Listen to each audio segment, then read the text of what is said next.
Play has started around the country, and now we are underway on national television for the first time this season on the road to the Women's College World Series. Hard to believe it will be the 42nd Women's College World Series when we get there in May.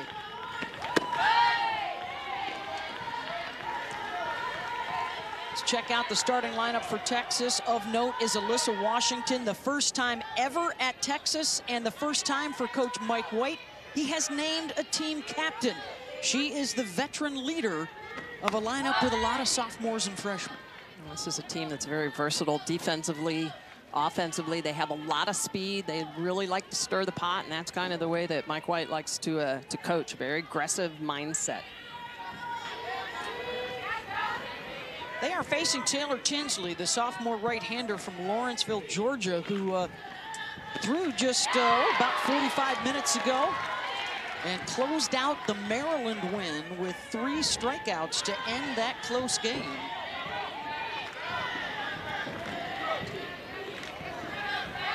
Last year, a member of the Pac-12 all-freshman team, 13 starts, 7 relief appearances behind a veteran core in the circle.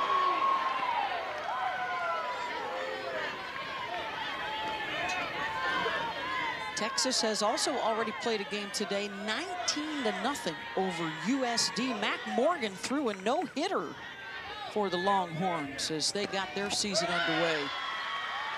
And Bella Dayton in the leadoff will draw the walk to start the night. Taylor Tinsley, the sophomore, threw about 10% of the innings last year for UCLA, and she has the ability to really move the ball throughout the zone. She's got a great rise ball, but she also can do this, work that outside arm side to lefties of the plate, but it's that rise ball. Look at the way it's going to explode at the top of the zone. She just has that great spin on it. And a little bit later, we'll talk about her out distributions, how she gets them, and the majority of them are strikeouts or up in the air, inducing that fly ball because of that rise ball. One to Mia Scott, who gets the start out in left field tonight. Mia, the junior. She was the leader for Texas last year in hits, stolen bases, and runs scored. This is likely to be one of the fastest teams in the country. Mike White excited about utilizing the speed at the top and the bottom of this batting order.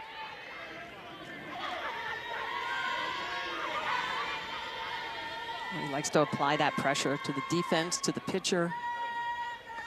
And we saw that a lot last year and this year. Slammed right back up the middle. Brady at short turns the double play. Well, Maya Brady in a really big position defensively as well as offensively to lead this UCLA team, and does a great job of going up the middle, taking this shot off of Mia Scott, and she's going to be in that perfect position. Just that experience to know she's going to grab it on the shortstop, short hop, hit that front part of the bag, and nice throw over to first. By a 2-time first-team All-American and last year's Pac-12 Player of the Year out of Thousand Oaks, California. And here's Vivi Martinez, the sophomore at short.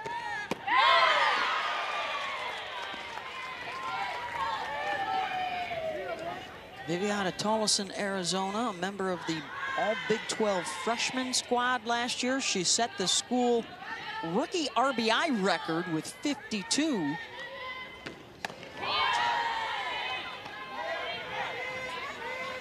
When she just has one of those swings that she's hard to get out back. I mean, she just sees the ball deep and makes great contact. Last year when she was playing, you were like, are you sure she's a freshman? Is that not playing like a senior? They played with tremendous confidence. Vivi, and we'll see Reese Atwood and Ashton Maloney also in the lineup. Leanne Good still working her way back from off-season surgery. She's week to week, not in the lineup today. And then they also have the stud sophomore pitcher, Citlali Gutierrez. Martinez swings through that. Full count.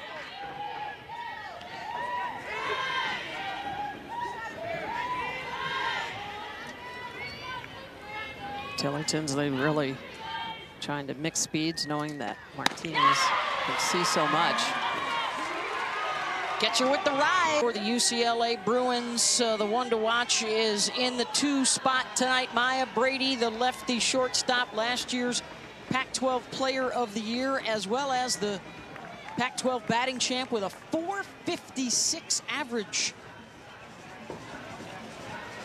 And well aware of the responsibility. She is the new face of the program this season after they lost a lot of folks that had been around for 4 or 5 or 6, or in Aaliyah Jordan's case, 7 seasons. And it's Brady leading the dawn of a new day here in Westwood. And she will hit behind Savvy Pola, who gets the start in right field. Junior out of Santa Ana. Second season as a starter here for the Bruins. Last year, a .300 hitter.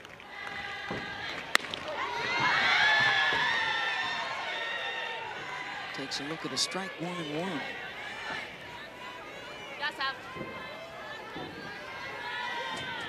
You see her numbers from a year ago. Kelly Perez thinks that both Savvy Pola and Seneca Curro, who is also in the lineup tonight, could be a couple of the unsung heroes for this team. You know, there's a lot of wattage, a lot of star power up and down this lineup, but if you don't pay attention to Pola and Curro, Kelly thinks they can get you. Yeah, well, you know, one of the keys for a team that does hit a lot of home runs, like UCLA has the potential to, is that you need to get people on base. You want the 2- and the 3-run shot, not just a solo ball leaving the yard. There's Kelly, who played here, was a longtime assistant coach here. 36 seasons in Westwood that dates back to the late 1980s. She was around for part of the legendary UCLA three-peat. No other program had won 3 in a row until Oklahoma did it over the last 3 seasons. So another piece of motivation for the Bruins, not only to come back from the disappointing finish to last year, Michelle, but also to try and prevent Oklahoma from setting a new record. I mean, they take their history and their tradition here very seriously inside the Bruin bubble. Absolutely, that is definitely on their minds. I'm sure it was on their minds last year as well, before that unfortunate exit. Opposite field, and coming out of the shadows to make the catch is Mia Scott. 1 down, and here comes Maya Brady.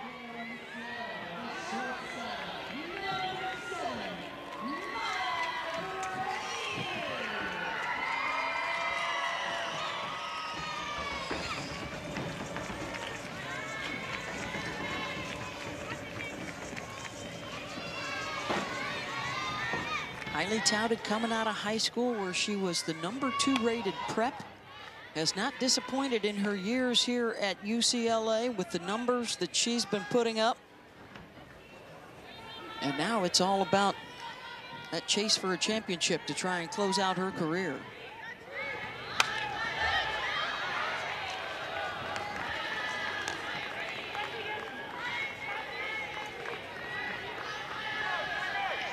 The 9th Bruin to win Player of the Year honors in the Pac-12. Of course, this their final season before heading off to the Big Ten Conference with the breakup of the Pac-12, which has been the dominant force over the last 4 decades. They've won 24 of the national championships, with 5 different schools taking home the trophy.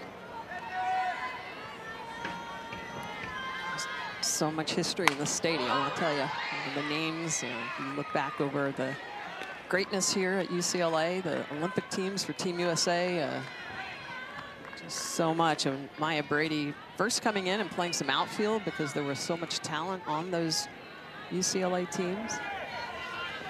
Yeah, those are all the championships along the outfield fence. Are running out of room. There's still a little bit over and right. She'd love to try and fill one in there, and is punched out for the strikeout. 2 down as Kavan gets a big out.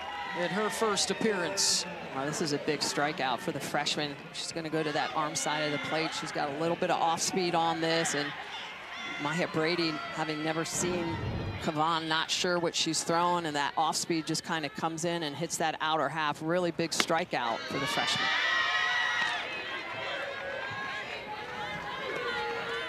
That'll bring up Jordan Woolery,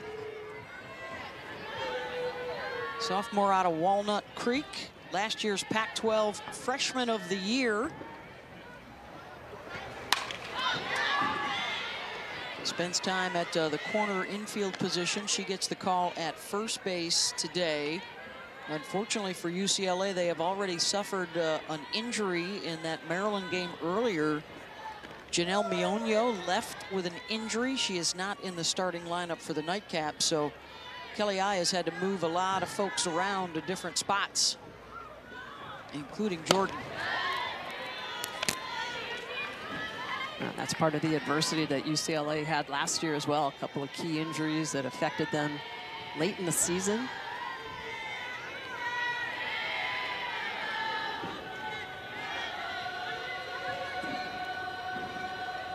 One-two pitch. Went upstairs with it, fouled out of play. Kavan, you can see that rise ball as it leaves her hand. It starts to tail. That pitch will move away from the righties, so she keeps that hand underneath it as she's releasing it. That gives her a little bit of extra up and a little bit of extra out. Moving on 2 planes. She comes in with high expectations, the preseason Big 12 Freshman of the Year, but it's nice, Michelle, that she's not going to have to go out and throw a ton of innings in all likelihood, because their last 4 pitchers from last season all return, including 3 10-game-plus winners. And it's incredible. And this is typical Coach Mike White style. As an elite pitcher himself in men's fast pitch, he's going to throw his freshmen out there and say, hey, I'm going to challenge you. Here's a legacy program. Start against UCLA. Freshmen meet fire. Ground ball, and that's off the glove of one of the other youngsters, Katie Stewart at third base, and a 2-out base runner for UCLA.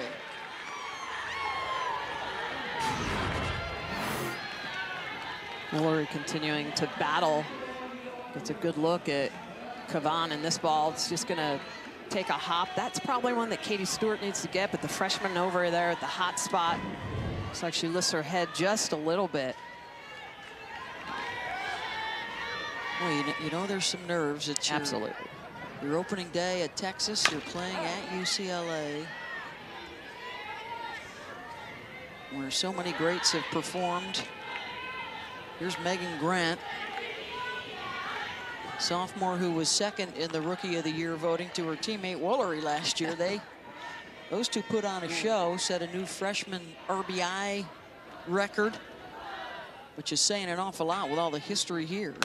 Oh, absolutely, and if you look in the lineup, Woolery, Grant, they're protecting Maya Brady. You just want power behind power behind power.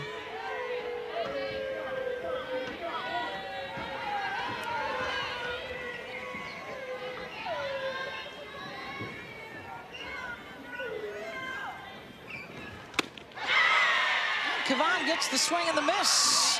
Her second strikeout.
that national championship, and to lose those 2 games here in Westwood was a huge upset. But also remember, they lost to Utah in the Pac-12 final at Arizona.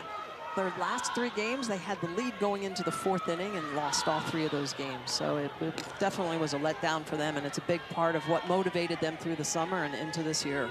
Yeah, we know that can be a huge motivational tool. UCLA has tapped into that. Not likely to be a big issue this time of year, but certainly you want to make sure you work out all the kinks before you get closer to the postseason. You don't want that to be a weight on your shoulders heading into the tournament, right? So they've done a lot of different things to help themselves prepare, including the use of a mental performance coach to try and work through some of that in the offseason, and even working that into their pregame routines for this year to find that calmness, find that focus. Well, Coach Perez said that, you know, she changed some things around. She's in the bullpen now a little bit more. She hired a pitching coach. Lisa Fernandez and Kirk are more in charge of offense and defense. And so taking a look at the entire season, say, what do we need to do better so that what happened last year doesn't happen this year? Yeah, they had that 25-game win streak. 52 wins, by the way, during the regular season was the most in the country, and they were the overall 2 seed. They could not find that magic when they needed it most. So they are definitely on a mission. They've talked about blocking out the noise. They've talked about leveling up. I mean, it's such a high standard here. 3-2 pitch, swing and a miss. Tegan Cavan looking very poised in the circle in her first career start. That's her 3rd already. Cavan doing a really good job of working the corners. Doesn't put the ball much over the white, and this is a great pitch on the outer half. It's got a lot of curve on it, a lot of movement. Pitch prior was inside underneath the hands, and that's where Palacios was looking. She goes back outside to pick up her 3rd strikeout of the game here in just the 2nd inning. That'll bring up Alyssa Ramirez. It was her home run that was the big bop against Maryland earlier this evening. Her first career shot. After UCLA was in a lot of trouble for most of that game, trailed throughout. Just avoided a 4th consecutive home loss that hasn't happened in a long, long time. 1998, the last time. So they were able to avoid that fate. On this opening weekend of the softball season. We're back here, by the way, Sunday afternoon. 4 o'clock Eastern, 1 Pacific for UCLA and Oklahoma State, a team that was the World Series last year. That's laced to straightaway center and off the glove of Bella Dayton. Ramirez racing around to second, and she'll slide in safe.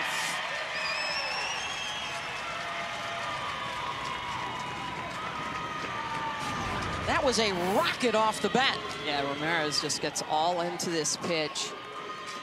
It's supposed to be a little bit more inside, and Ramirez is just going to go get it. This ball does show up over the white. And Bella Dayton, I think, a little bit fooled by how hard this ball was hit right at her. And as an outfielder, that is one of the hardest plays to make when that ball's hit right at you, to judge it.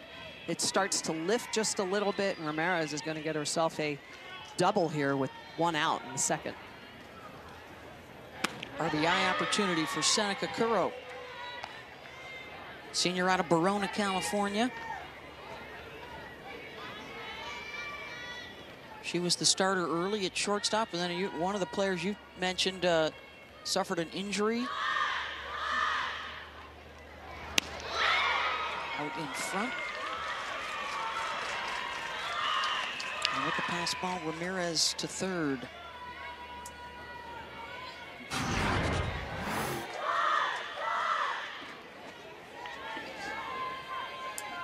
Looks like this ball shows up a little bit shorter of the plate, just goes off of the glove of Atwood.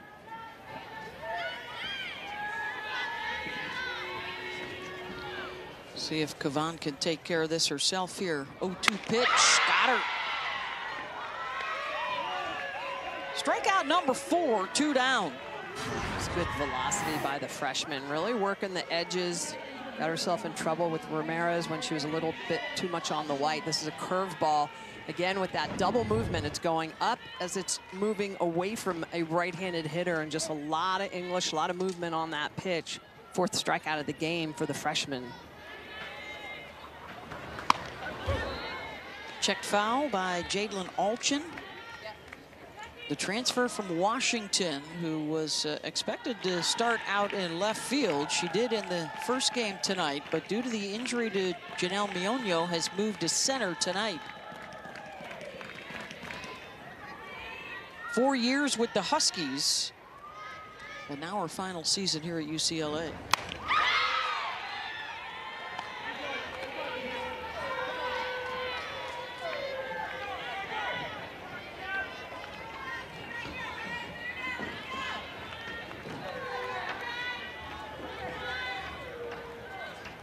Mike White's got to like the start so far for the Rook. 0-2 pitch. Foul territory down the left field line, and Mia Scott's under it. Kavan in command early. And a 1-0 Texas. In her debut with Nebraska, of course, the 2-time national champion at Oklahoma, who transferred to the Huskers to be closer to home.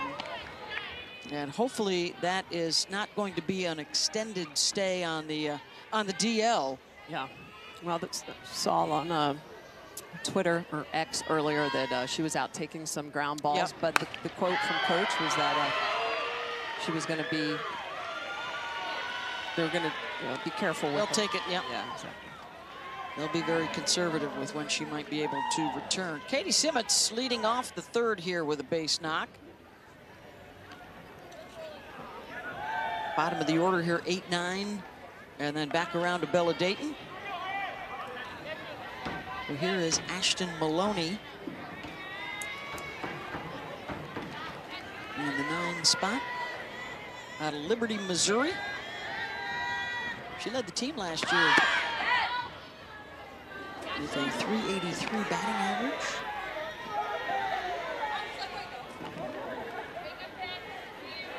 See that Charlotte win over Florida State, one of the big wins yesterday. Kentucky beat Stanford today. Missouri beat Utah today.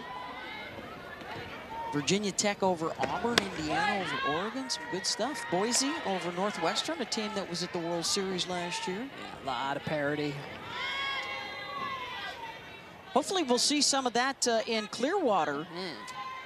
The Shriners Children Clearwater Invitational, 40 games in 4 days, will start on Thursday. Be a lot of great battles. You look at that matchup, whew, it's like a who's who. How about 5 teams that were at the World Series last year, 3 national champions in the field, 23 players on the preseason Player of the Year watch list will be in Clearwater, which features 7 of the top 10 teams in the preseason poll. That's the Shriners Children's Clearwater Invitational presented by Evo Shield. There are the numbers you need to know. And it will, let's see, first pitch is Thursday morning on the ESPN networks. Scooped up again by Brady. She's been busy at short, but that will get the runner over to second, and now to the top of the order with 1 out. Well, that's one of the things that Texas did so well last year is their efficiency in moving runners. So they give up an out, but they pick up 60 feet, and that's really one of the keys for offenses that score a lot of runs. If you're giving up those outs, you're gaining something, and this young Texas team does it so well. Dayton walked her first time up and then was out on the double play ground out. The throw is awry out to right field, and sliding in safely to score is Simmons. Well, remember, Beth, this is a UCLA team because of the injury earlier today to Mioño.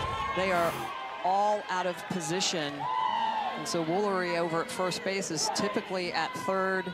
Malululu is going to come in, and this throw just a little bit up the line as Pearl tries to come over from second to first, and Simmons easily over to third, and then on the overthrow into the outfield is going to be able to score. Second run of the game for the Longhorns. Well done by Texas with some small ball from the top of the bottom of the order and then the top to move that runner around to score their second run of the game. Mike White now in his 6th season in Austin. Prior to that, tremendous success at Oregon. How about 13 years as a head coach and 13 consecutive times he has taken his team to at least the Super Regionals. Just a master of the game, played and pitched for Team New Zealand, Team USA. Used to play back in the day when we were in the men's and women's Pan American games, and just watching him pitch was incredible.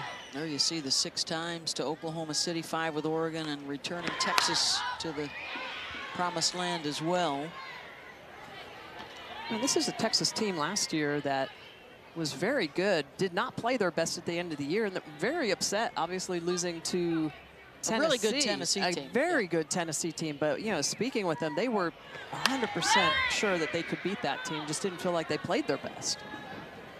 And now even stronger after reloading, really didn't lose a lot last year, a couple transfers out, but that's about it. They have just restacked on the talent. A lot of good chemistry with this young team.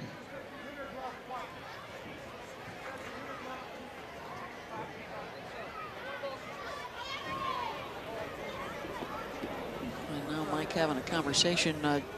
John Baca is behind the plate tonight. Fred Barker at first, Ron Burkhart at third, our umpires.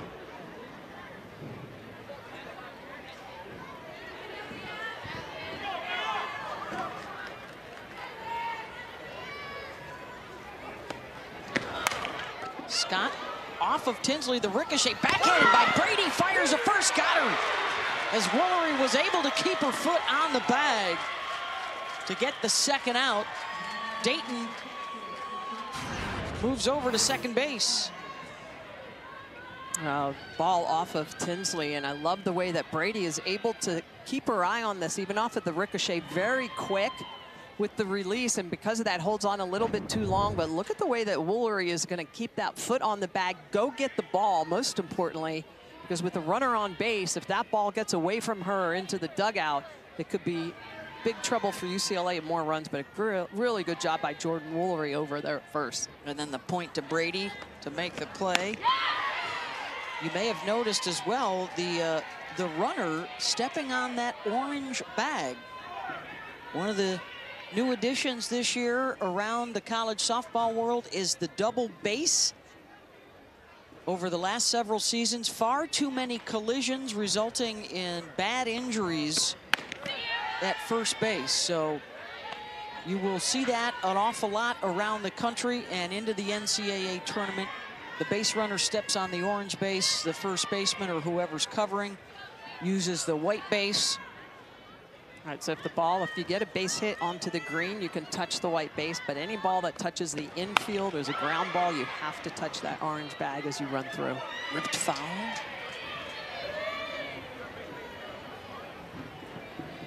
So one of the key components, though, of learning to use that double base is that once you are safe, you must return to the white base. Don't go to the orange. Don't go to the orange base. Because if you go to the orange base and they reach over and tag you with the ball, you're out. You're out. So we'll probably see it this year. Just saying.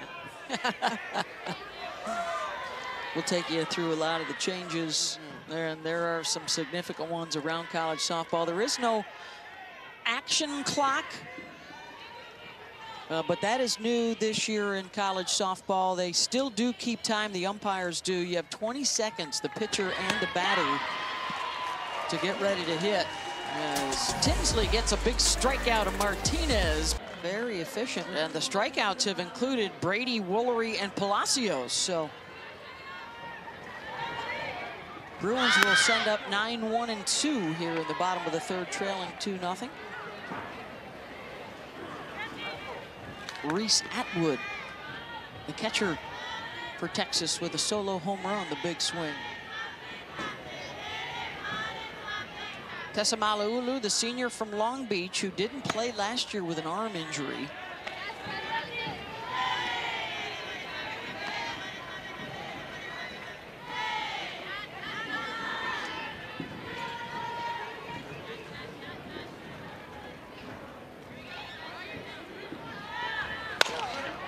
Tessa grounded a short. Martinez gathers that one down. Hey, Sunday at 2 Eastern, we have a high-powered women's basketball matchup for you. Number 1 and undefeated South Carolina hosting number 11 UConn. That's on ESPN as well as your app. Sunday at 2 Eastern. And a big afternoon pre-Super Bowl, because immediately following that one, we will have more softball for you. UCLA and Oklahoma State. Good hoops softball double dip. The pop-up gets Savvy Pola 2 down, and here comes Maya Brady again.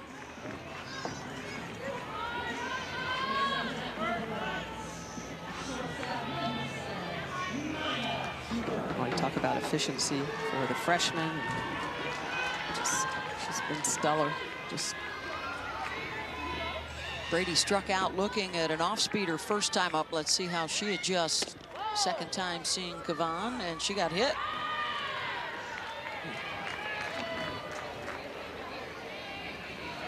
That's that movement that Kavan has on that inner half to lefty, so that pitch of hers is actually going to start to curve in. You can see the way that it comes out of her hand and the spin on it.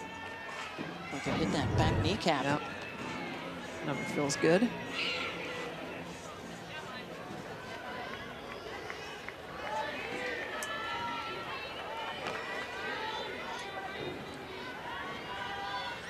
Third base runner of the night for UCLA. Here's Jordan Woolery.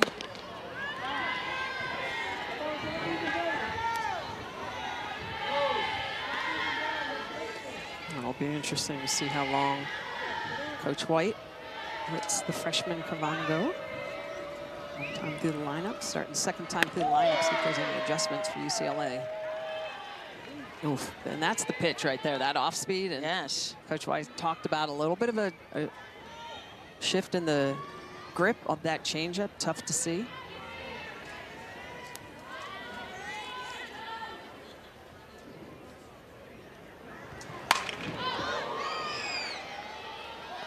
Fouled out of play. Not going to have to worry about a pitch count at this juncture. One of the things that White will have to juggle is playing time and innings of work for his 5 pitchers now this year. Got a lot of different arms to choose from. A lot of different looks. Lefty, Estelle Check. Mac Morgan, a lot of down. Kavana's a lot of up, a lot of power.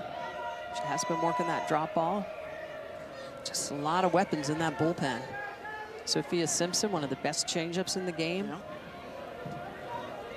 Gutierrez as well, another great drop ball.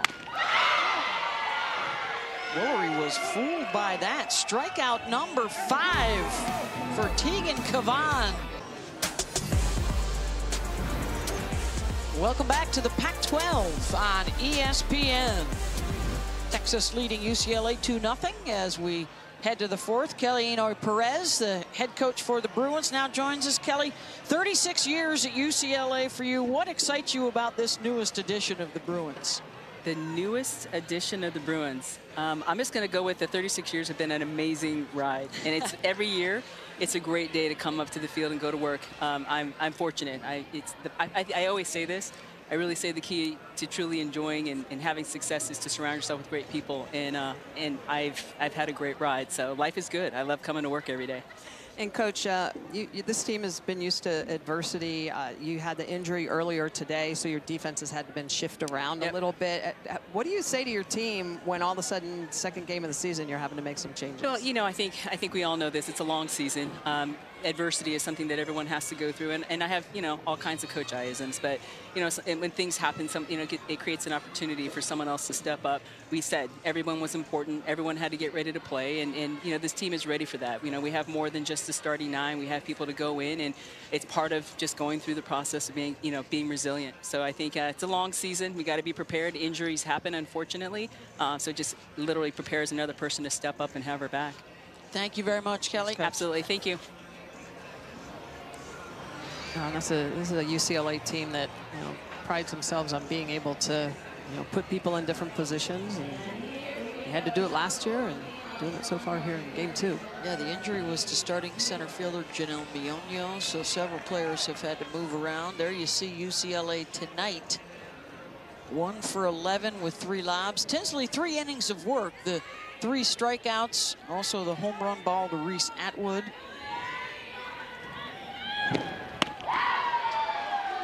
She gets Katie Stewart out in front of that pitch. 4, 5, and 6 coming up for Texas. Stewart grounded out to second base her first time up.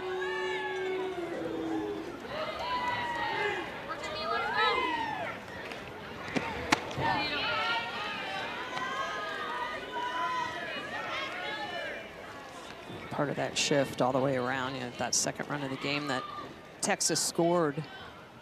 That throwing area again, there's 4 or 5 of these Bruins in different defensive positions, and these little things can make differences at times. Even for Tinsley, the pitcher, sometimes you think, oh, you're rolling a ground ball, and the ball potentially is misplayed. Those are all things that you have to deal with as the season goes on. But early in the season, you can't let that get too far into your psyche. You got to be resilient. You got to have a short memory.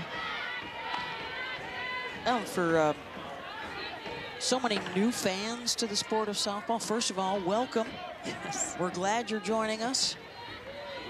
But it's nothing new for a lot of these players growing up and playing travel ball and playing 2-3 games a day to have that versatility as Tinsley gets the strikeout of growing up playing a lot of different positions, and that continues into the college game quite often. Yeah, and being able to read the game and make those adjustments, and that's exactly what Tinsley does there. She throws a lot of rise ball, but starting to use this pitch, that off speed. You can see the way it just floats in on that outer half. She gets the freshman, Katie Stewart, to swing through it. And here's the home run hitter from the second inning, Reese Atwood. May have reached Sunset Boulevard. That went a long, long way. Sure did.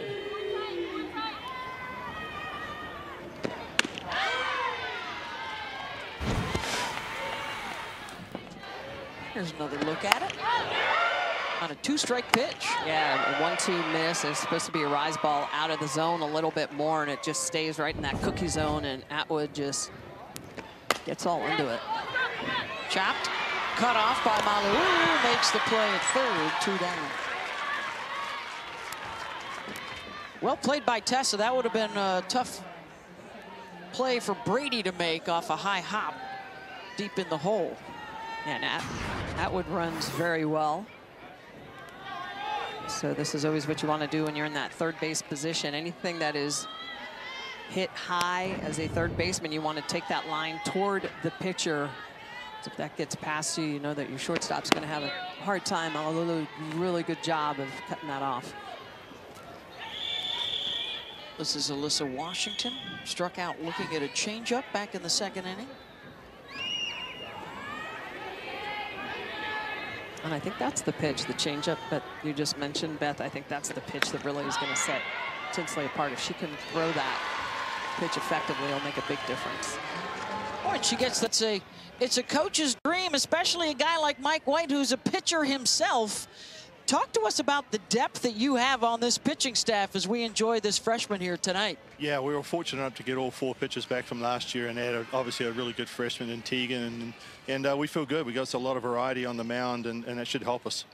And Coach, you return over 80% of your home runs and your runs scored from last year. What's the message to this offense to continue to pound the ball?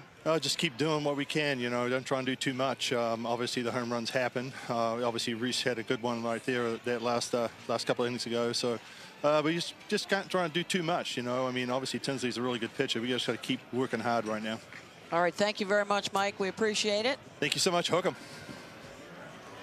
After that 19 runs on the board in their opener, a shutout, a no-hitter for Mac Morgan in 5 innings. And now Tegan Cavan, the one-hitter, 3 innings of work, 5 strikeouts, and as efficient as you get, Smitty. 47 is the pitch count. Well, and you know I love that. I'm all about, you know, effective pitches through the zone, around the zone. And she has, for a freshman, just been outstanding. She's got great late break, which is one of the keys. She's mixing speed. She's got vertical separation, even though we haven't really seen her throw the down ball a lot. That rise ball's been explosive in the upper half. And, you know, if you're a fan of really good pitchers, you're enjoying watching the freshman. Grant, Palacios, and Ramirez, 4, 5, and 6 coming up.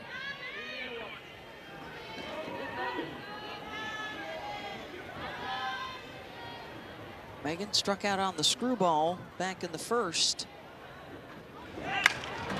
Check swing, popped, and caught at third by Katie Stewart. 1 down. Here's our featured college basketball game for you tomorrow. A Big 12 Sonic blockbuster. It's Baylor and Kansas. Coverage begins at 6 Eastern on ESPN with College Game Day kicking off the day from Allen Fieldhouse.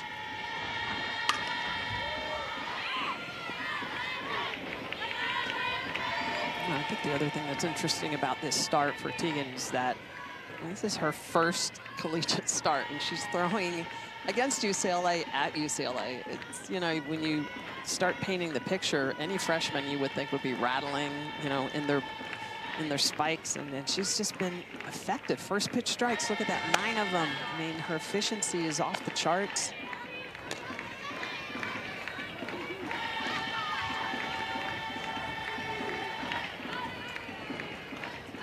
These 2 programs are kindred spirits this year, and perhaps 2 of the bigger roadblocks in Oklahoma's pursuit of a 4th national championship. Obviously, Texas in conference.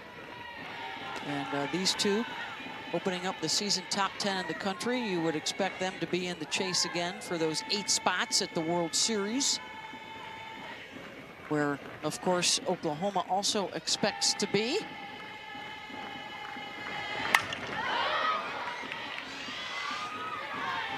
It's always interesting at the beginning of the year to try to, okay, who are your 8 going to be, you know, just based on the paper, right? Looking at all the numbers, digging through all the analytics from last year, the transfers, the new additions, and who potentially are going to be the surprises.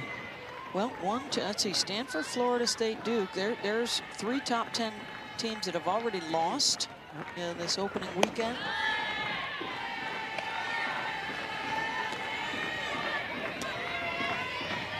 Be a lot of fun to see how it all plays out. Tennessee certainly looks to be strong again. How about the top of the SEC? Tennessee, Georgia, LSU. Yeah, LSU. I think that's a team that could surprise a lot of people. I mean, on paper, they just have so much talent. Fly ball out to center, and Dayton gets under it, 2 down. I think there's a lot of talk about Nyjah Kennedy and Stanford picking up Taryn Keene from Taryn Kern, the big bopper. Yep. One of the bigger transfer names. Can they put more runs up on the board for Nyjah? Another big transfer name is Kayla Beaver, the pitcher who is now at Alabama, and her Crimson Tide debut was a no-hitter. No, that's right. And I thought it was interesting, too. Mac Morgan earlier today for Texas was her first solo no-hitter. She had quite a few shared no-hitters, but her first solo. 0-2 to Alyssa Ramirez, who has the only hit so far tonight for UCLA, the double back in the 2nd inning. It was a pitch that found a little bit too much of the plate from Tegan. Chops that to short. Vivi's got it. And a 1-2-3 inning. That's the first one tonight for Tegan. In control and on top list. Texas will be there. UCLA will be there. It's the place to be. Second weekend of the season. A lot of great happening. Right, good environment too. It's like a mini World Series at the front of the season. You know, kind of bookending the collegiate season. There's a rope off of Kuro's glove and out to Pola in right field. Well struck by Jolie Mitchell. Jolie Mitchell getting it done. Driving this ball the opposite way. Love the way that she just barrels this up. This is a pitch that's a slightly elevated. It's supposed to be a little bit lower, so Tinsley keeps it up, and Mitchell just bashes it the other way. That's a really good piece of hitting. So easy to try to pull that pitch. She doesn't. She goes oppo, picks up a base hit. She could be one of those sneaky good pickups in the portal to transfer from Notre Dame, where she was an all-ACC performer.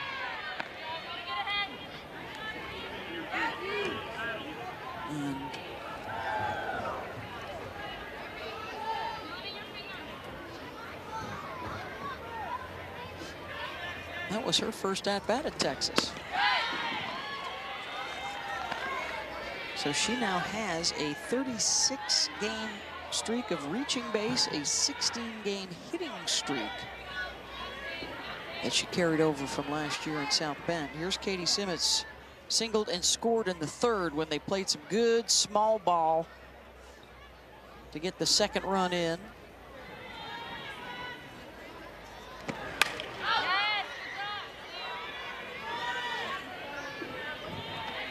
Out of Humboldt, Texas.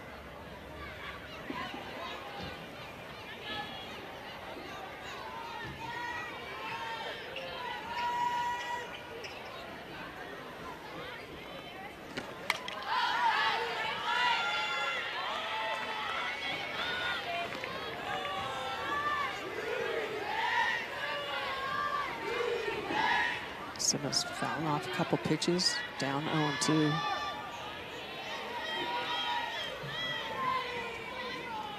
This is where I'd like to see Tinsley throw it off speed in the dirt. Or a curveball outside. That works too. Gets the punch out, her 5th of the night. You know, expands the zone a little bit there. Ahead 0-2, worked that outer half, and Simmons fouled off of a couple of pitches, but then she goes right back to that corner. And how about Palacios? Look at the glove of Palacios. Boom, she just pulls that across. Really good job of helping her pitcher out. Big strikeout. Swing and a miss for Ashton Maloney in the 9 spot.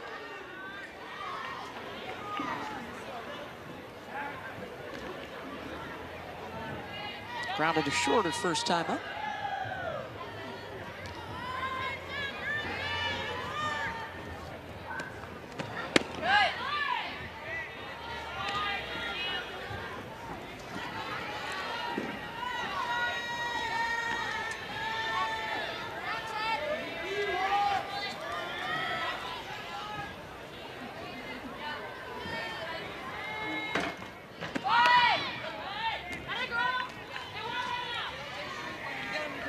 Playing a little small ball. That's one of the things about this Texas offense. It's very diverse in how they can score runs. So they definitely hit the home runs, as Mike White said in his interview. They'll come. They don't focus on those, but it's reading the defense, seeing what they're giving you, trying to make things happen.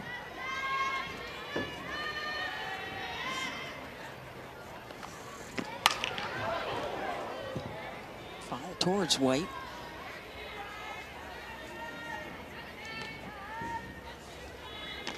You can see him bundled up, as are we in the press box, as are a lot of the fans. It's a blanket kind of night in Southern California. 50 degrees right now. Feels like it's probably a little chillier. Right back to Tinsley, who bobbles as she turned and tried to start a double play, and instead both Longhorns are safe.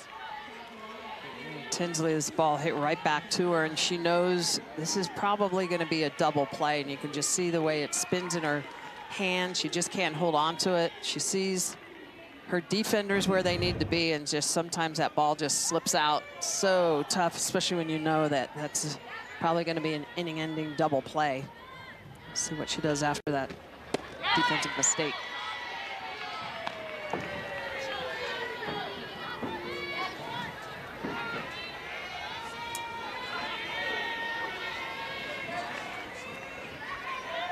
So that is the second error now of the ball game for this UCLA defense. Scoring chance for Texas, top of the order at Bella Dayton. This is where Texas is strong, because it's tough to keep them off the board when they just get 3 outs an inning, and when you give them a 4th and a 5th opportunity to do some damage, they have been very efficient at scoring those runs, capitalizing on their opponent's mistakes. And more importantly, that's to Maloney, the number 9 hitter, so it turns over the lineup. So Dayton, Scott, and Martinez opportunities to do more damage and put some more runs up on the board for Texas.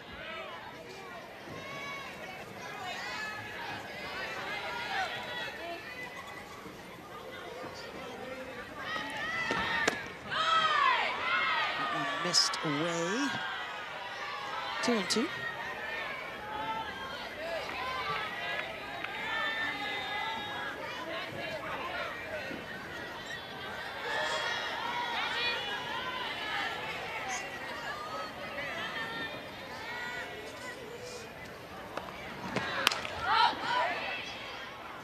Drift foul. Not easy to do what Texas is trying to do here at home under Kelly I. Bruins have won 82% of their games. In fact, Texas is the last non-conference team to win here during the regular season. That was 4 years ago.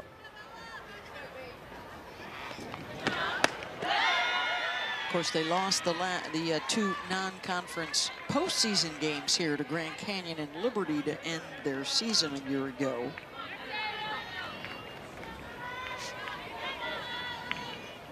Boy, that's a really good take by Bella Dayton on a 2-2 count. Rise ball at the eye. She doesn't fish. Runs this count to full.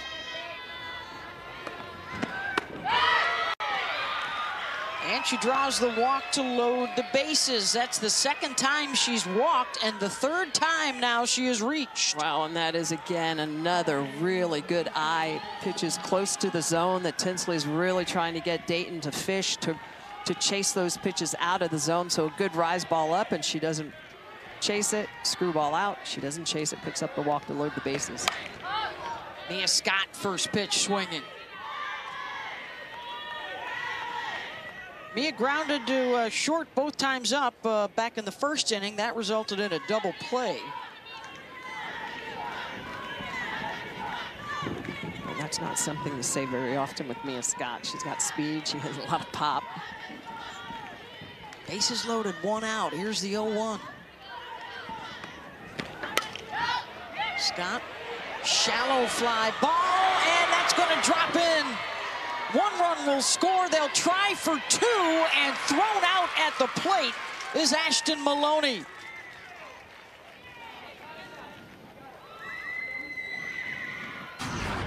Pola made a dive for it and may have injured herself on the attempt.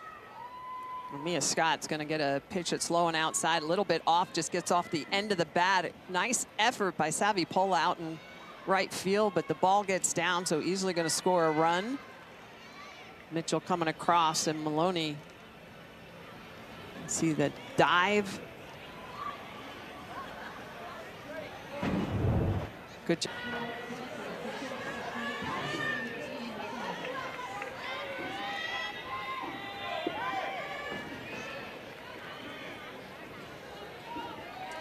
Struck out a couple of times, both on a rise ball. And that's what Tinsley goes to. And the base runners advance 60 feet. Score that one a wild pitch. Taylor Tinsley is going to use that rise ball, and it just starts too high. Palacios is very good behind the plate at getting up for those, but that ball just the coaches to be more managers. That was a good look. Yeah, for Texas, it's Patty Ruth Taylor. Mike White said it allows him to be act more like a GM. Manager. You forget at the collegiate level, they are truly coaches. They're out there every day working with the athlete. Coaching versus Major League Baseball, for instance, it's more managers. You have a base coach, you have a hitting coach, a pitching coach, a bench coach. Yep. Tinsley nibbles at that outside corner, 1 and 2. It's great to see the way the staffs have increased. You know, back in the day, my coach, I think we were also responsible for field maintenance and all that sort of stuff. Tarp duty, you name it. You know, it's great to see that they can spend more time on the student athletes now. There's Martinez, a chance to really bust this thing open. Could not hold up on the swing, and a big strikeout for Tinsley. Another run in for Texas. Patel as they rallied to beat the Terps late on the Garcia home run, but so far against Texas here tonight, just 1 for 14. Yeah, they have struggled against the freshman Tegan Cavan. I mean, she's just pounded the zone. She's mixed speeds. She's got great movement, and there's no tape on her. You know, sometimes that's the biggest advantage of all. Cavan's coming off her first 1-2-3 inning of the night, and here in the bottom of the 5th, she faces the bottom of the order. Kuro, Alchin, and Malaulu due up. Just three runners have reached for UCLA, and one of those was an error, a hit by pitch, and then a double by Ramirez. Round a hit, that's it. Good block by Reese Atwood.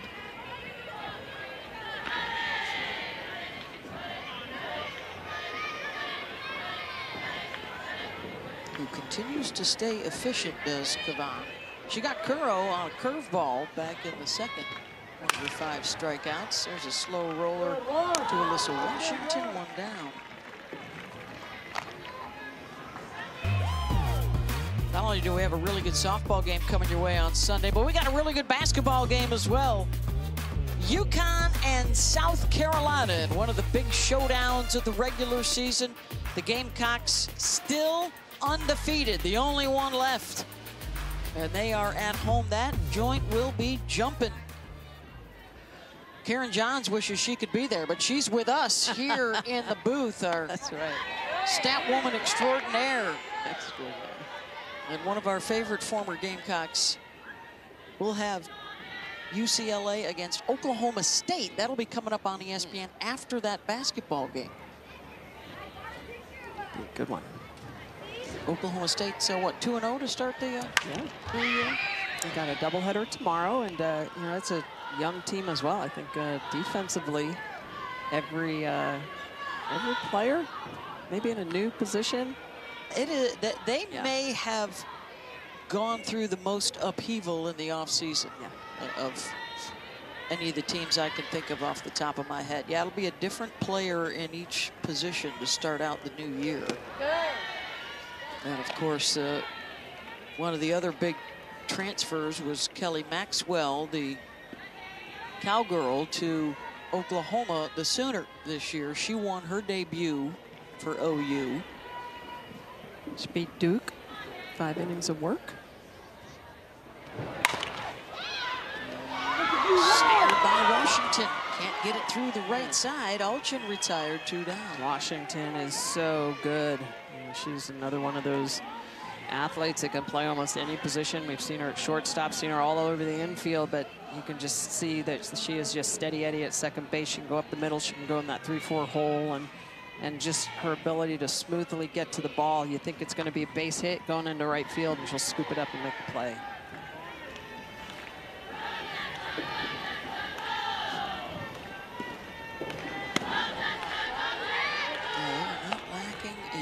Confidence. They will be tested. Both these teams playing very challenging schedules. Texas, number 5 in the country, they will play this year number 1, number 2, number 3, and number 4 in the preseason poll. I think both of these clubs have over 20 games against ranked foes this year.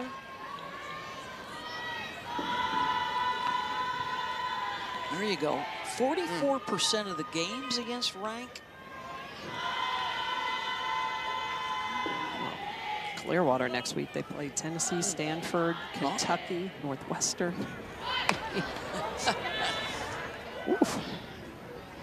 Yeah, 40 games in 4 days. Clearwater starts on Thursday. We will have the wall-to-wall coverage for you. Make sure you've got your ESPN app. Make sure you got it all figured out how you can watch a bunch of games all at one time on your devices. The Bruins as well. Had some great games in Clearwater. Yours truly, Beth Mowens and Michelle Smith. And Jessica Mendoza will be with us in Florida next week. On the road to the Women's College World Series.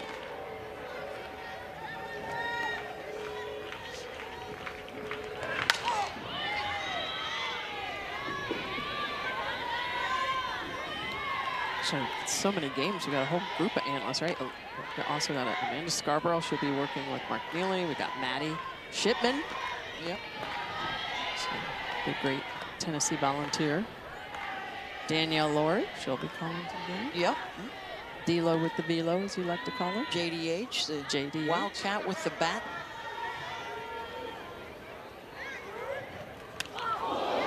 There's a hit batter.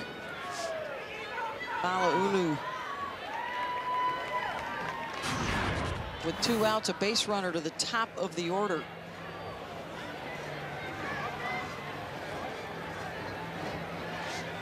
Second hit batter for Kavan. Kavan, this is just one of those little freshman mistakes. Number 9 hitter, and you plunk her in the back. That's that rising curveball that she throws. It just gets away from her a little bit. She's a little bit of extra English on that pitch. To plunk in the back.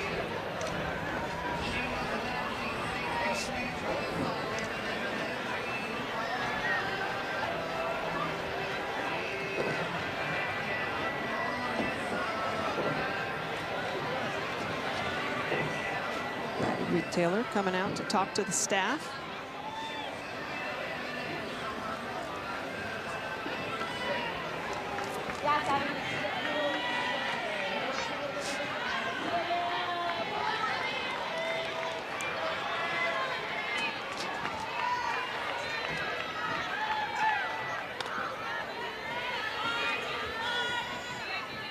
Savipola. At the top of the order, get it cranked up here in the bottom of the 5th, down 3-zip. Flew out to left, popped up to 3rd.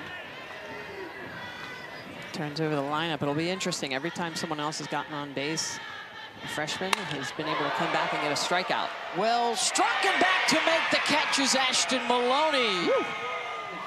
Tracked that one beautifully. Side retired. We are headed to the top of the 6th.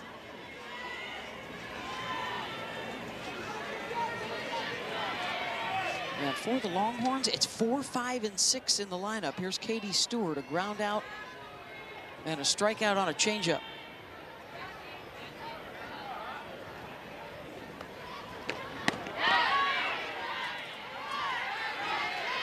Tinsley in for a strike.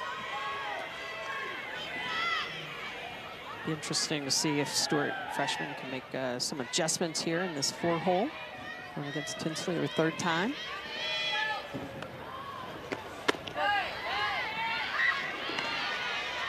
And you know, Beth, we've talked a lot about the Clearwater tournament.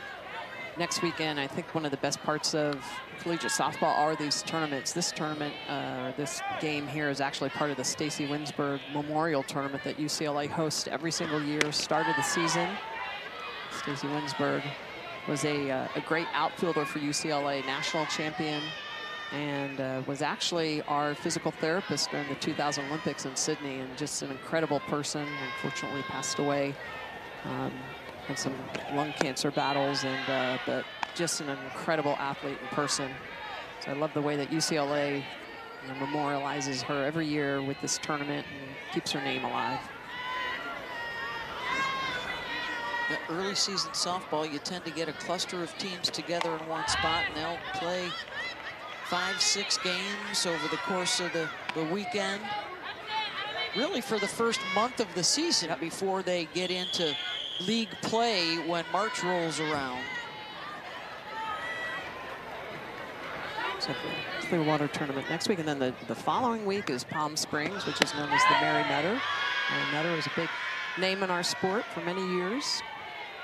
Coached and then coached coaches and had all sorts of clinics, and Kirk Walker named his tournament after her, so it was awesome. It's the big event in Palm Springs every year, usually 3rd weekend of the season.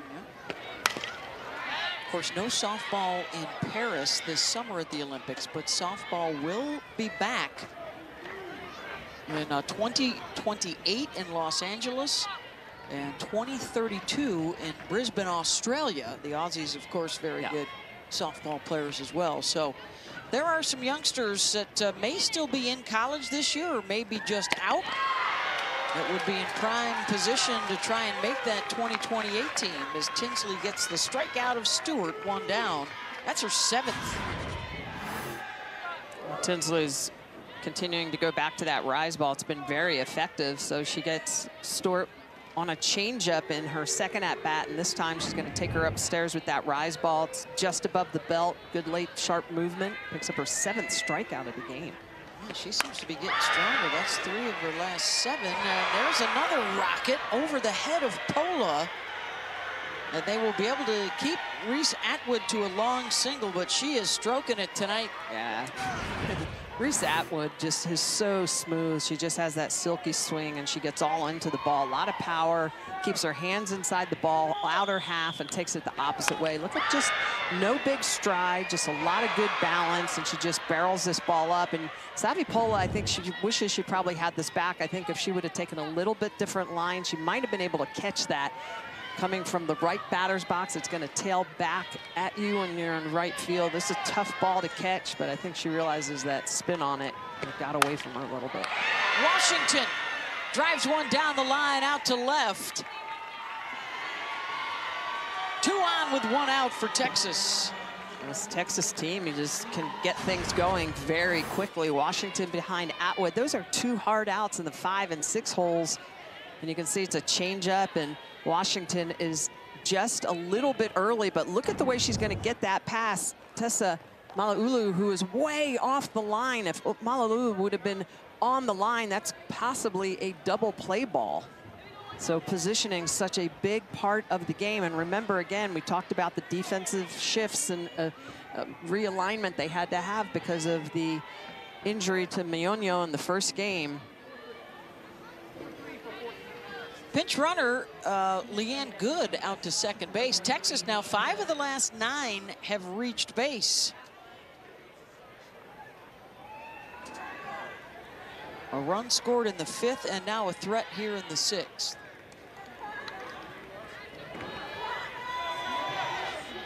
Jolie Mitchell singled and scored that run in the 5th.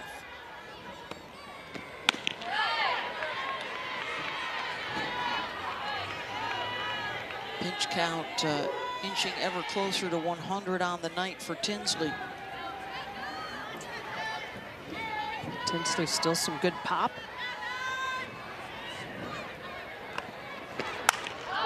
Mitchell gets a hold of one. Back to the track, and with room under it is Alchin. The runner at second advancing to third, and sliding in safely is Good on the tag. Boy, that ball first off of the bat. Jolie Mitchell looked like it might have a chance to leave the yard, but this cold air here this evening, keeping that ball definitely in the yard. Good job by Alchin to go back and make a nice throw in to Malauulu, but Good with a lot of speed, really nice jump, leaving second base. Texas opportunity again still with runners at the corners. I'm not sure why Washington wasn't able to advance on that. Yeah. She must have been trying to run back to the base to tag. But she could have easily taken second there. So they do have 1 in scoring position. Runners on the corners now for Simmons.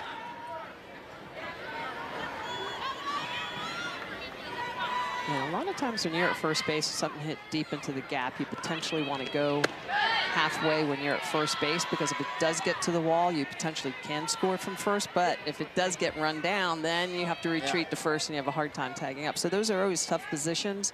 A lot of times the coaches will tell you if you're going or if you're tagging. Well, Texas has been aggressive this inning. 4 of the 5 that have come to the plate have been swinging at the first pitch. Hard shot, knocked down at second base by Curro. Goes the short way to Brady. And UCLA needs to wake up the bats. They've been quiet tonight against Tegan Cavan. Got something going late against Maryland. Can they do it again here in the nightcap? They rallied to beat the Terps earlier. But only a 0 for 2. Haven't had many opportunities with runners in scoring position. And still just the one hit on Alyssa Ramirez double in the second. The freshman Kavan has been spinning a gem. And this is a big matchup right here. Maya Brady, the reigning Pac-12 Player of the Year, will step in. Struck out in the first, got hit by a pitch in the third. Heart of the order coming up.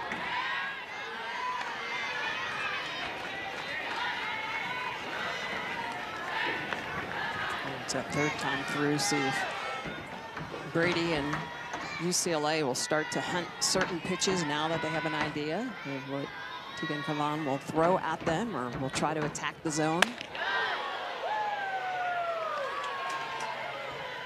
Oh, chin music. 3-0. And here is the veteranish sophomore Reese Atwood out to tell the freshman Tegan Kavan, do not give the All-American a meatball here. Yeah, because we do know she will swing at a 3-0 pitch. We've seen her do it and blast it Hit out the of this bull. park. Hit the bull, kid.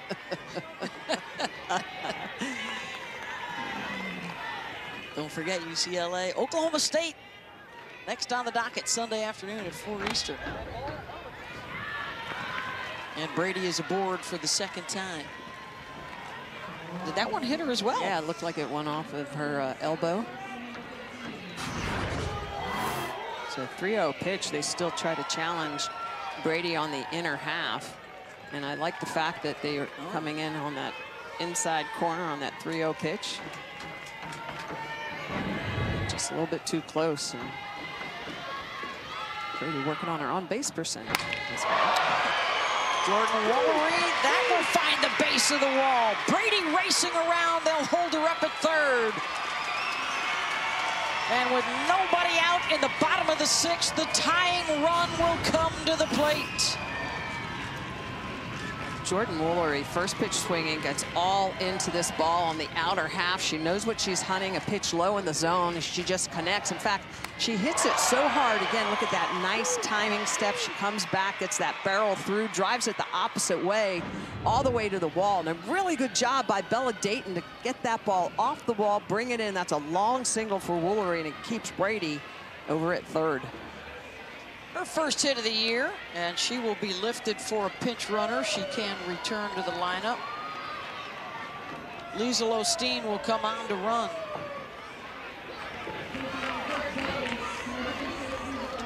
And Megan Grant is now the tying run, stepping up to the plate.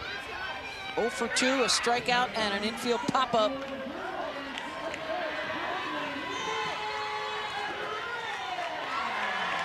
Looking for a rally and a come-from-behind win for the second time today.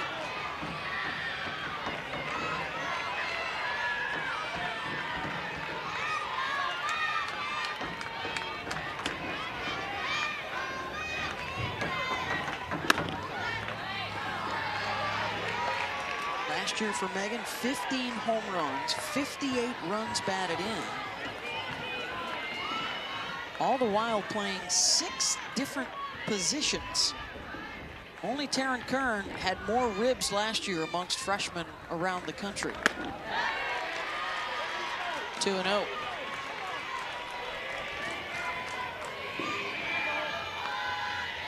be interesting to see if Mike White does something here. It's the first time that the freshman has looked a little uncomfortable in the circle. There is some bullpen activity for the Longhorns. I think Sophia Simpson has been in the bullpen, and Gutierrez as well, Sakali Gutierrez. 2 of them have been warm.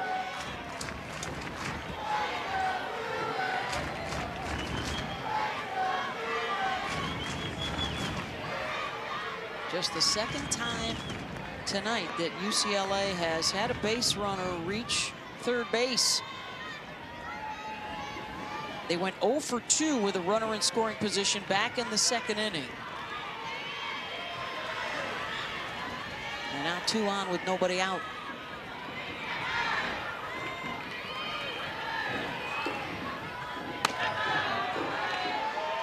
3-0. Palacios on deck. Texas defense playing deep. Double play depth.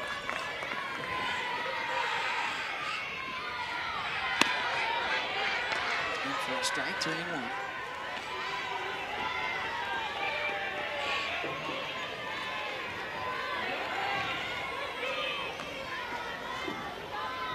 Waiting her turn, she's got next.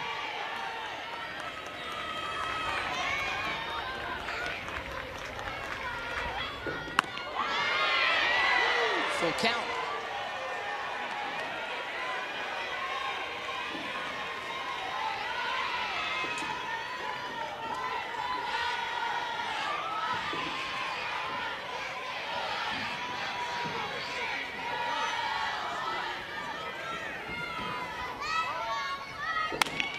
Missed it, and the bases are loaded with nobody out.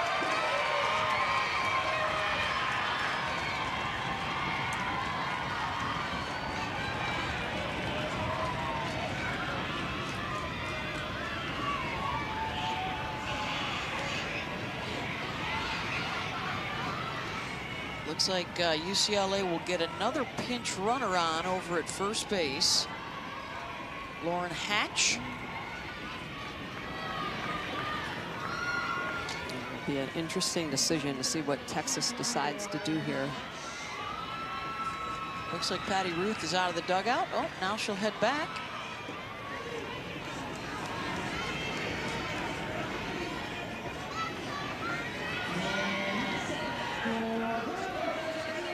And it looks like they will stay with Cavan here.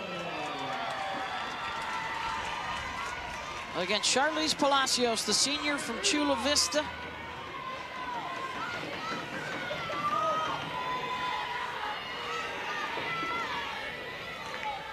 Go-ahead run now at the plate for UCLA.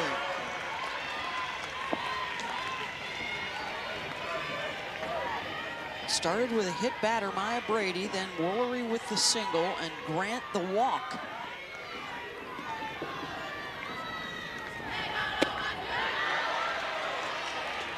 And now all of a sudden, Cavan, who had such terrific control all night, struggling to find the strike zone. Well, a pressure situation, I think that's part of what Mike White and the staff, Patty Ruth Taylor, Steve Singleton, trying to give her an opportunity to work out of a jam.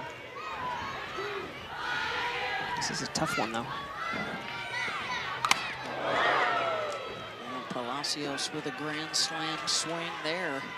2-1. It's a nice pitch by the freshman. Good job by Palacios to foul it off. Does have 4 career grand slams. And a career that started with a couple of seasons at Arizona and now her second year at UCLA.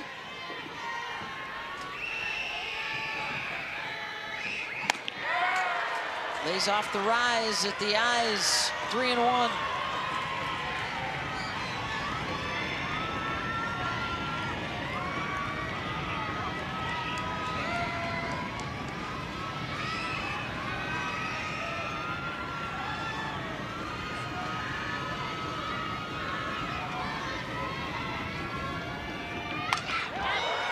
Full count. Rise ball's a little bit lower in the zone. UCLA's been a little bit more disciplined here. Third time through the lineup, not chasing that rise ball that's up in the zone, making Cavan have to throw it a little bit lower at the belt instead of up the numbers.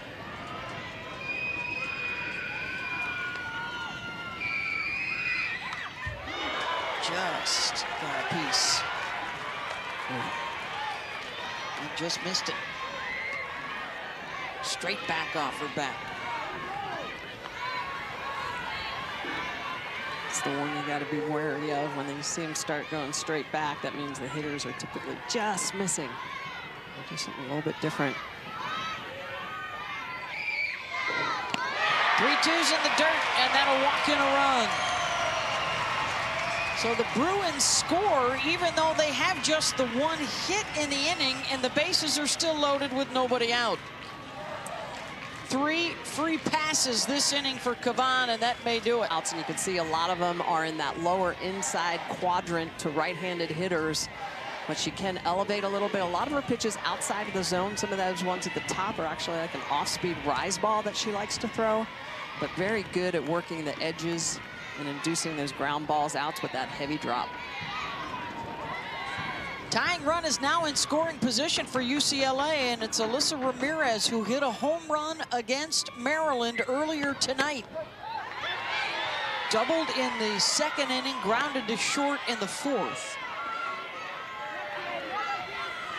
3 free passes in the inning after Tegan Cavan had just 4 strikes in her 15 pitches and got into some trouble.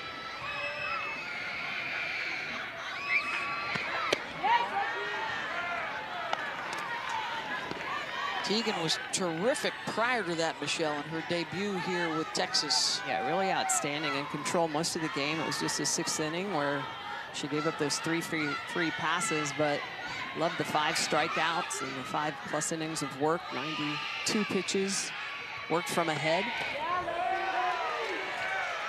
A lot of good things to come for that freshman. 2-1 count. Tough spot for Set Longley to come into here.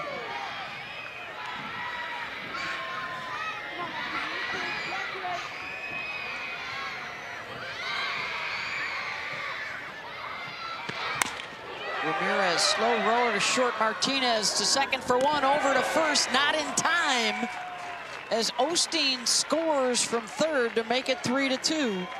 And Hatch now 60 feet away from tying up the game. UCLA has made some good adjustments in this game. Cavan's 5 strikeouts, 4 of them were first time through the order, just 1 second time through the order, and this 3rd time through the order for UCLA. They've done a very good job of putting the ball in play, taking the free passes, and punching a couple of runs up on the board here in the bottom of the 6th. Seneca Curro 0 for 2 tonight. Stays away from the first offering, down and out from Gutierrez.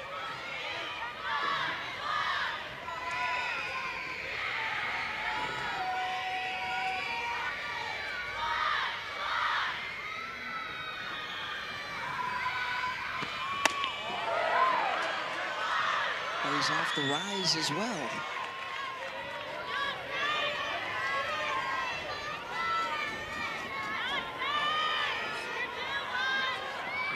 More plate discipline this 3rd time through, late in the game for UCLA.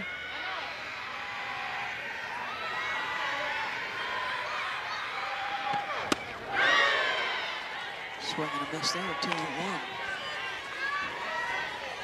This is where Gutierrez can be tough because she can throw multiple speeds. Looks like that ball is going to come in hard, and you realize she takes just enough off it, get that barrel out in front of it.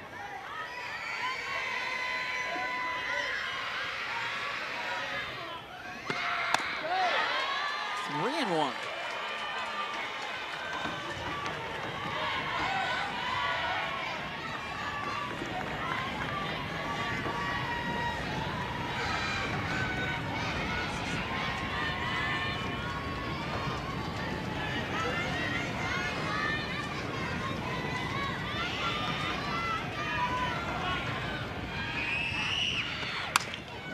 Slow roller to third. Stewart checks the runner, fires to first, got her for the 2nd out. Ramirez advances to second base. It's a good job by Katie Stewart over at 3rd base, especially knowing that there's a runner at 3rd. But I do wonder when they go back and look at this video, will they say, hey, we probably could have gone a 5-4-3 double play? I think they had time to do that, but Stewart immediately was checking back. Hatch over at 3rd. It'll be interesting to see how Texas plays that in the future. Jadlyn Alchin will step in on the left side. First pitch swinging off the end of her bat. And Texas will limit the damage to just the 2 runs and will maintain the lead to the 7th inning. 3 good sticks coming to the plate here. And there's been a lot of traffic. You know, look at my scorecard. You start to kind of dissect things. They've had a lot of runners on base and haven't pushed as many runs across as maybe they think they might be capable of. See if they can get something started here in the top of the 7th. Get an insurance runner too.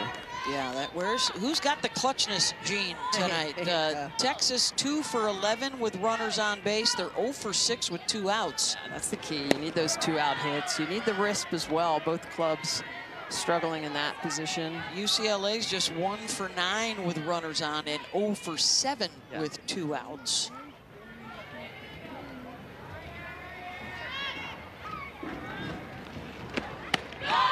Maloney rifles through that. 2-1.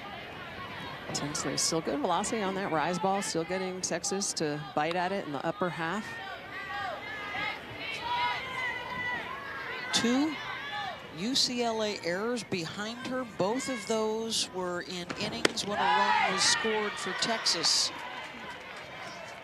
We have the 3rd and the 5th. Reese Atwood, the solo home run, has been the big swing of the night.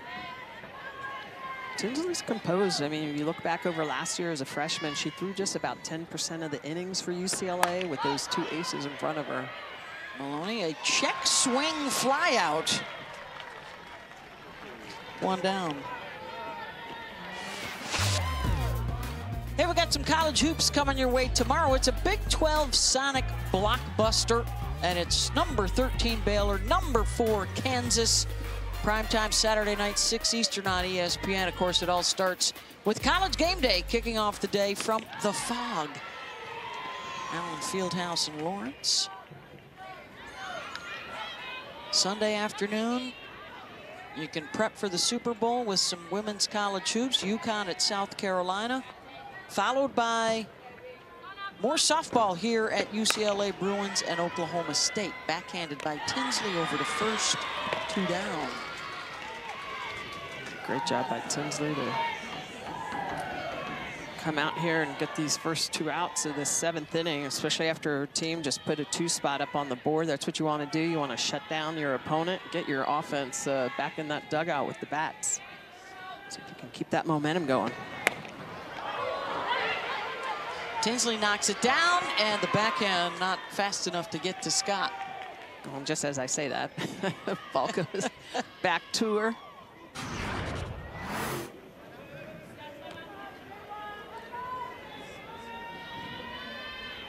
That's an off speed. It just goes off. It looked like possibly the heel of her glove. A little bit of English on it and just can't get to it in time. Score that a single for Mia, so a run around with 2 outs. And Possibly went off of her finger. So I'm gonna give her a pitch or 2 to see if she's all right.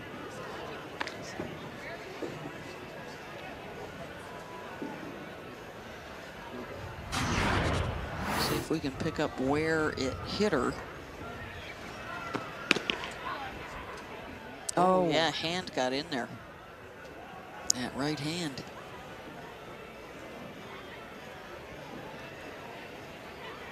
Yeah, it looks like it went off of the thumb of her throwing hand.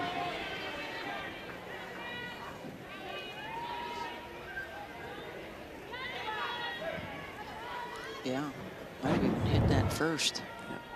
Well, she's going to stay out there.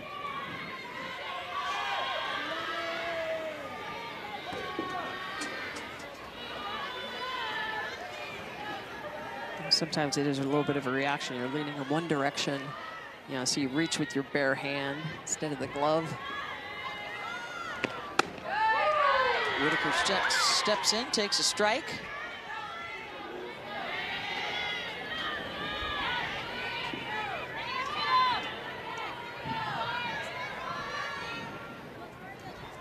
If the Bruins can hold here, they would send up 9-1-2 in the bottom of the 7th.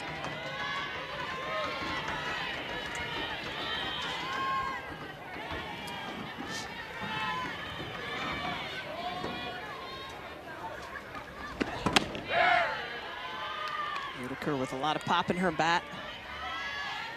Down 1-2.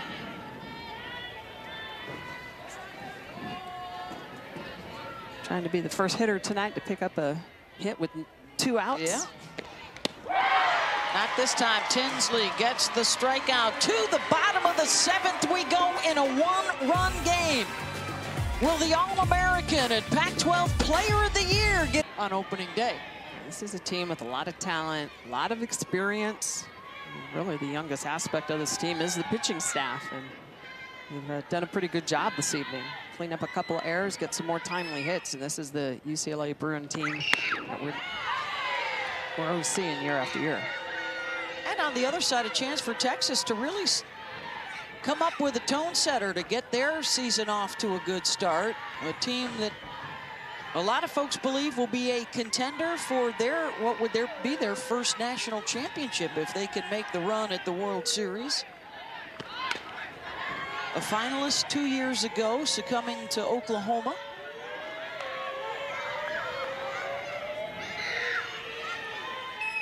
Nine and then the top. So it's Mala'ulu, Savipola, and the Pac-12 Player of the Year, Maya Brady, due up 3rd. Not sure if Mike White would give her an opportunity to swing the bat to try and win it. Mala'ulu, snagged by Stewart at 3rd, 1 down.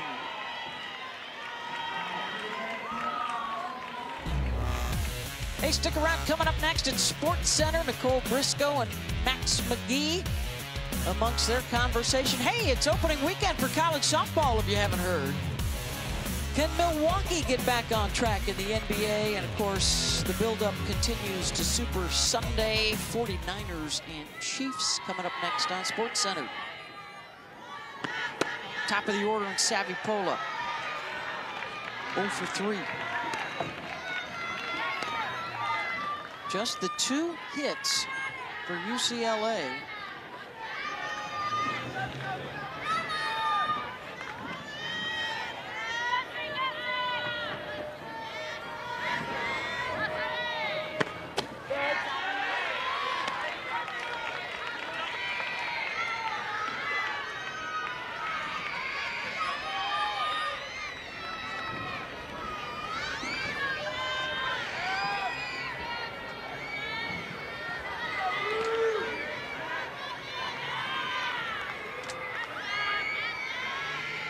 Two-0 pitch. 2-1.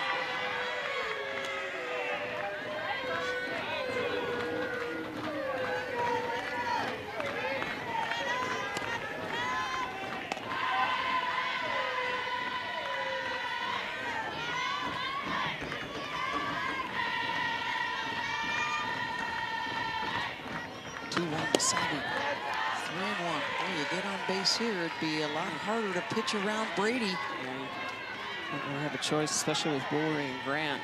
Put Brady on. Cut the back-to-back Woolery and Grant that was so good last year as freshmen, setting a record for UCLA with RBIs. Yeah, the next 3 up, all Americans last year. Pola backs up Washington, 2 down. So now your question, what do you do with Brady? Longhorns 1 out away, but Brady 1 swing away from tying it up.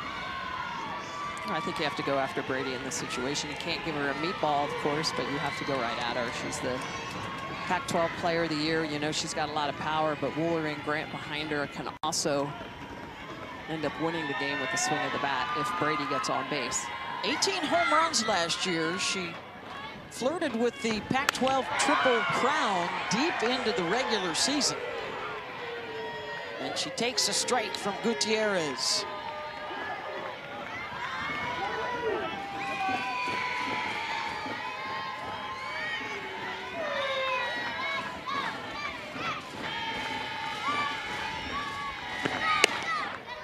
If you said you couldn't wait for opening day on national television, college softball, could we have Maya Brady at the plate against a really good Texas team? A chance to send a message? You'd say, yes, please. Drama. One way or the other. Drama. Drama. I like it. That's why we love the sport. 1-2. Gutierrez going right at her. Brady was thinking that might have been on the inner half. She had a little bit of an open step on that. A little bit of an open hip. Pitch on the outer half.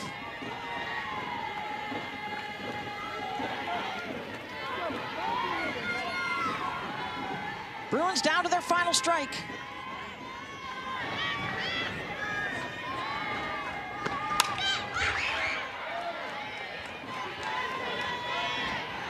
Good fight from Brady. That wasn't the one she wanted, but that was on the dish.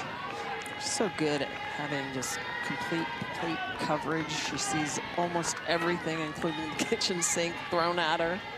Just learned to hit it.